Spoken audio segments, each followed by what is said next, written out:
Hey guys, this is going to be a slightly different video to the ones that I normally do because I'm not going to be sharing a chessboard. Instead, we're just going to have a discussion in response to a very common question that comes up from beginners and that I hear a lot, and advice that is given to beginners a lot. So let's dive in. So the question is, what time controls should you play if you're playing online chess in order to improve, right? Now, bottom line, if improving is not your goal, then do whatever the hell you want. Okay, this is all focused on the time controls that will help you to get better at chess, to get above that 50% mark. Last time I looked, I think the median player on chess.com, so out of all the however many million people there are on chess.com, the middle person is rated about 1056. Okay, so that means that half the players basically in the world are rated below about 1050, and the other half are rated above 1050. Okay, so if you want to get into the top half of the world of chess players, you need to get your rating above 1050, and I want to help you to do that. That is the entire point of chess.com.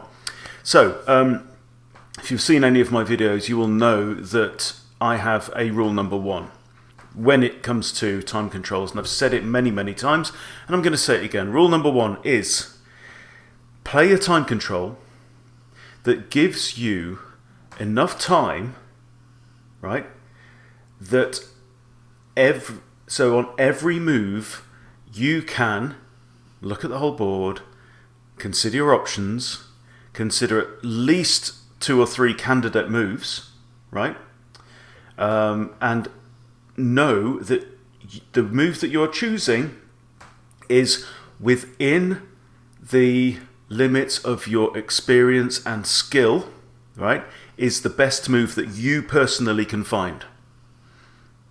If you're playing a time control where you're going, I'm going to play that, right, or you are instantly reacting to your opponent's last move and you're not taking that time to step back, look at the whole board and go, okay, what can I do here?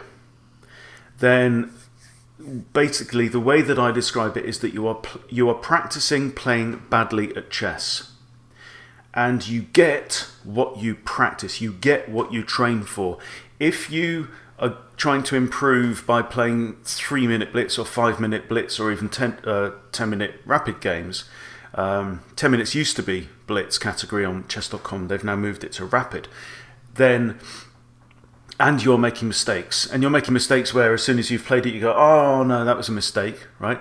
Then you know that you're not giving yourself enough time. Okay, so I really recommend actually that when you play, you have a conversation with yourself, you talk to yourself, talk out loud if you can. I get better results when I'm talking to myself. Okay, I might seem crazy to anyone who's in the area, but here's the thing you want to do. You want to say, okay, why did my opponent make that move? What is my opponent intending to do? What is his intention by making that move? Do I need to do anything in response to that move? Right? Don't just, so many beginners are just like blinkered thinking about their own plans, their own ideas, their own setup and stuff like that, and completely ignore what the opponent's doing, right? Half of chess is your plans, and half of chess is refuting your opponent's plans. And you can win games simply by not letting your opponent do what he wants to do and wait till he makes a mistake, okay? You have to think, what are the moves that I can make on this next move? And then you have to evaluate all of those.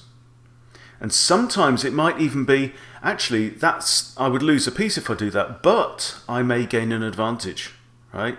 So you know, sacrifices, you'll miss things like that if you don't take the time. You need to look and calculate when there's a potential exchange. Okay, if I take that piece and then he recaptures, okay, then how does that look? On the other hand, if I hold back and let him capture and I recapture, how does that look? Which of those two scenarios is the better for me and the worse for my opponent? And you've got to do that. And the more you do it and the more you practice it, then you'll be able to be thinking 2 moves deep, maybe 3 moves deep.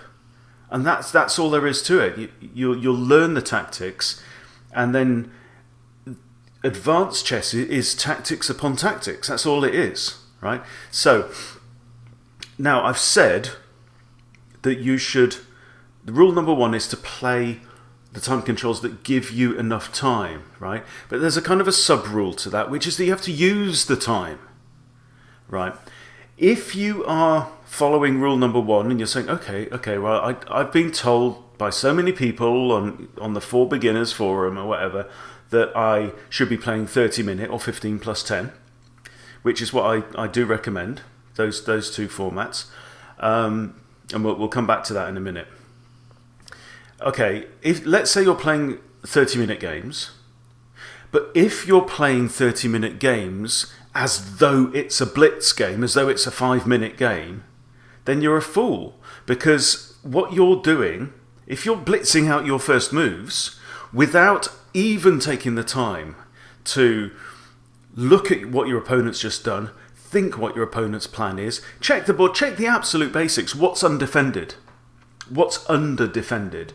So a piece that's got, for example, 2 attackers, only 1 defender, is under-defended. You could lose material. If you're not even doing that, and you've given yourself 30 minutes, but you're playing it as though you've only got 5, then you may as well be playing 5. Because if you're playing a 30-minute game as though it's blitz, and your opponent's playing a 30-minute game as though it's a 30-minute game, then even if they're not as smart as you, even if they're less experienced than you, then you can fall foul of that because you're giving them way more time than you're giving yourself to play it. So you must not do that, right? You've got to take your time. You've got to consider your moves. You've got to consider your candidate moves. Now, really, really good players can do that even in a bullet game, even in 1-minute game. They can scan the board and evaluate it because they've got that much experience and because their brains have been wired through repetition and practice and play. And this isn't to say that you can't improve by playing 5-minute blitz. You may get better. You will probably get better. You will probably learn some tricks that will help you to win some games, right? There might be some gambits and some traps that you learn, and you might feel quite good about that. But you'll hit a ceiling when you do that if you don't develop the raw ability to do exactly what we're saying. Look at the whole board, read the board, read your opponent, figure out what your opponent's trying to do, figure out what you need to do next in order to secure an advantage in the game and then go on to win and secure the victory, right? Then your improvement will be limited. You'll come to the end of your rope very quickly doing that. So don't practice playing badly. So what do I advise you do? Let's say, for example, that you've got 1 hour per day that you are going to devote to chess. And I'm going to assume that you're playing on chess.com, for example. There's obviously many other places you could play chess, Kids, Lichess, or whatever. You've got 1 hour per day. One simple way to look at it, and we all love playing games, right? For sure. Games are fun. Games are easier than learning and practicing and training. If you've got an hour a day, what do I suggest you do? Well, one option is to say you play 1 30-minute game. So that's 30 minutes per side, could take up to an hour, right? And if you want to develop your tactical ability, then playing 1 30-minute game will be far better than playing 6 5-minute games, for example. You will improve more by playing fewer games, but by giving yourself the time and using the time. It comes with a proviso, right? There is a condition. You have to use the time. And another really important thing, by the way, is to, when you're moving your piece, hover the piece. Don't just drop it straight on the square. Hover there and then look at, okay, how does the board look now? Before I let go of this piece, right? Is there anything stupid about this move? Is that piece going to be captured? Have I undefended something that should be defended, right? scan the board, and when you're satisfied, drop the piece, and the clock will change over to your opponent. Okay, that's very, very important. If you use the chess.com mobile app on a phone or a tablet, you've got an option on there in the settings to confirm each move, and that's really, really useful for beginners, because what that lets you do is put the piece there and then step back and look at the board and go, oh dear, no, I don't want to do that. Press cancel instead of press confirm. You've got like an X and a tick on there. That can be really useful. But if you haven't got that option, if you're playing online, you don't have that option unless it's a daily game, then just hover. Drag the piece across, wait, take your time, and before you let go of the mouse button, just make sure that you're clearing your mind. I mean, I've fallen foul of this so many times. Okay, an alternative, and I think a better, if I was going to coach you to 1,000 and beyond, and you've got 1 hour per day, then one 30-minute game is great. But what I would probably recommend is, if you're sub 1,000 particularly, spend 10 minutes on lessons and work your way through the lessons on chess.com. You'll need a paid membership to have that kind of level of access, because if you're on the lower memberships, it'll let you do a few lessons per week, but that's maybe not enough. But whatever suits you, suits your budget. And then I would definitely recommend you spend 10 minutes on tactics, on puzzles. Okay? Now, what puzzles do, which is absolutely critical, is puzzles teach you the ability to say, okay, here you're presented with the board. You're presented with an arrangement of pieces on the board. Maybe you've never seen that layout before, and it's training you to read the board. And the point of puzzles or tactics is to say, okay, there is the potential here for you on your next move, whichever colour you're playing.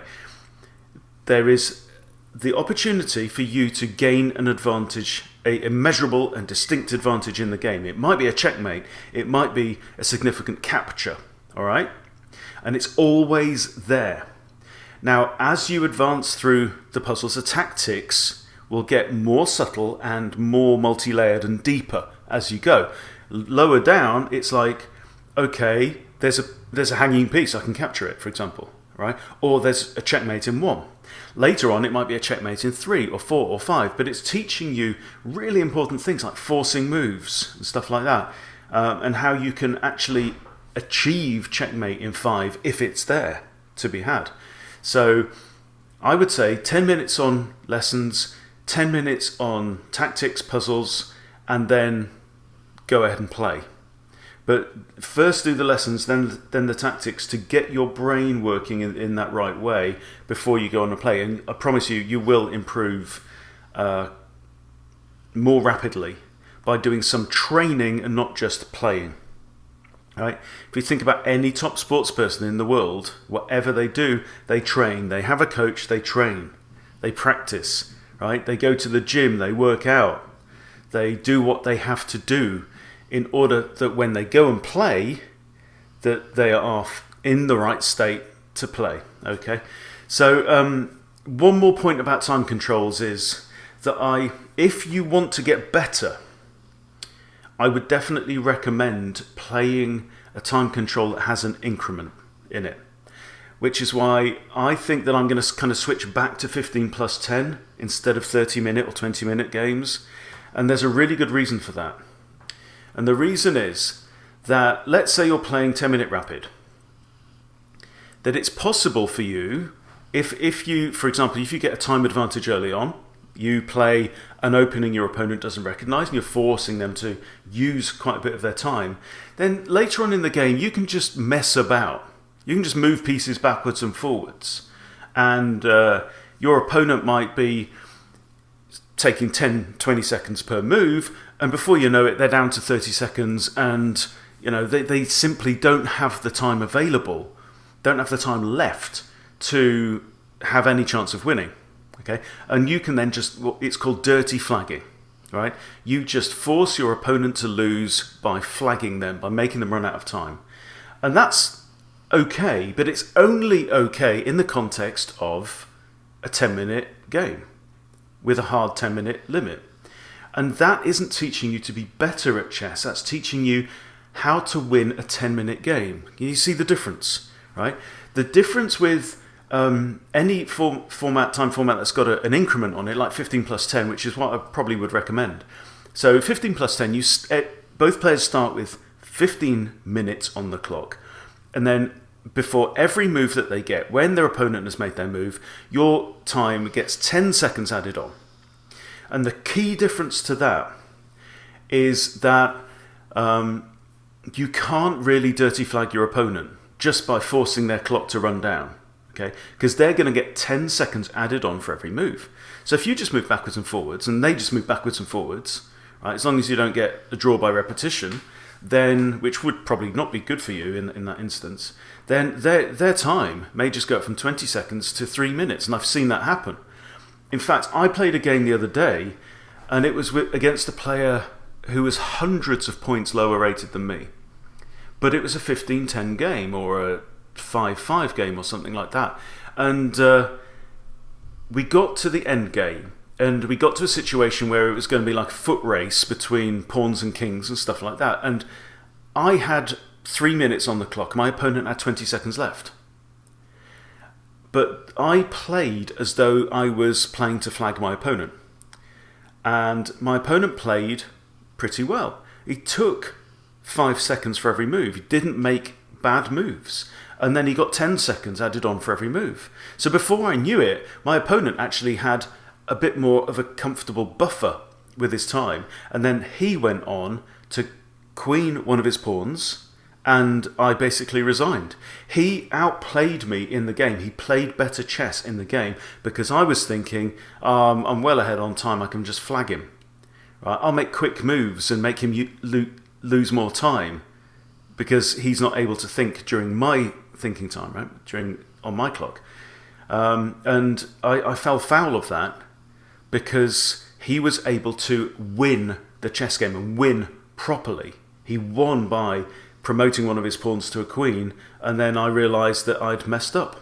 Okay, so the difference with playing with an increment is it makes you win. If you're going to win the chess game, you have to win the chess game by winning at chess, not by dirty techniques, dirty flagging your opponent. It's as simple as that. Okay, so I know it's always tempting to say, oh, let's do 5 minutes and make my opponent run out of time with some weird opening. But it's not going to make you better at chess. And this is what I'm about. This is what I want to help you do, is to improve and improve and improve at chess. So that's my tips for how you should use your time, and particularly what time format you should play. Okay, I'm going to be switching back, I think, to 15 plus 10 for exactly the reasons that I've just explained. Hope that's useful. See you next time.